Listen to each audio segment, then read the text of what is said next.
ఈరోజు నేను క్యారెట్ తోటి చట్నీ చేద్దాం అనుకుంటున్నాను. పిల్లలందరికీ మామూలుగా క్యారెట్ అంటే పెద్ద ఇష్టం ఉండదు. ఆ పచ్చి క్యారెట్ అయినా ఒక మాదిరిగా తింటారు, కానీ క్యారెట్ తోటి కూరలు అట్లాంటివి తినాలంటే ఇష్టపడరు. కానీ ఇలా చట్నీ చేసామంటే చాలా బాగా తింటారు. దానికి కావాల్సిన పదార్థాలు చెప్తాను. ముందుగా 1 కప్పు క్యారెట్, దానికి పచ్చిమిరపకాయలు, తర్వాత నూనె, ఉప్పు, పసుపు, ఇంగువ, కరివేపాకు, చింతపండు, ఆవాలు, మినపప్పు, శనగపప్పు, జీలకర్ర వెలిగించుకొని ప్యాన్ పెట్టుకోవాలి. ఇప్పుడు నూనె కాగిందే 1 స్పూన్ నూనె వేసుకున్నాం.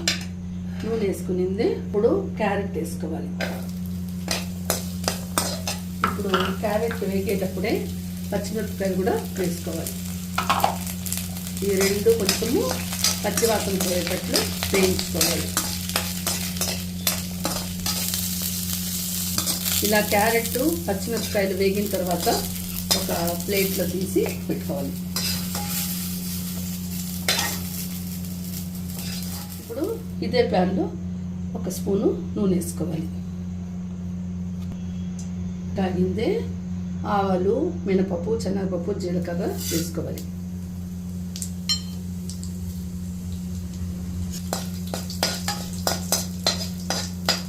ఇలా ఆవాలు అవన్నీ వేగిన తర్వాత పసుపు, ఇంగువ, కరివేపాకు వేసుకోవాలి.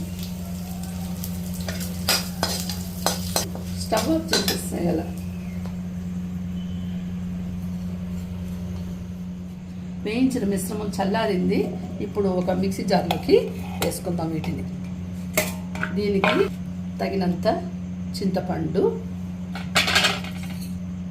కొంచెం ఉప్పు వేసుకుందాం.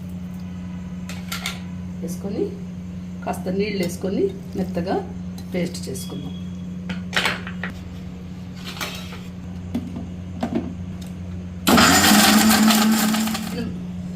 రుబ్బిన మిశ్రమంలో మనము పోపు వేసుకోవాలి. పోపు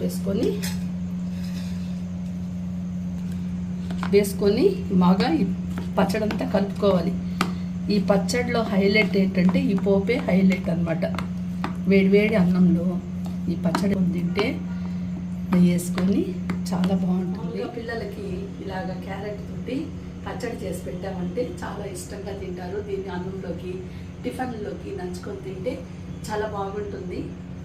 ఆరోగ్యంగా ఉండండి.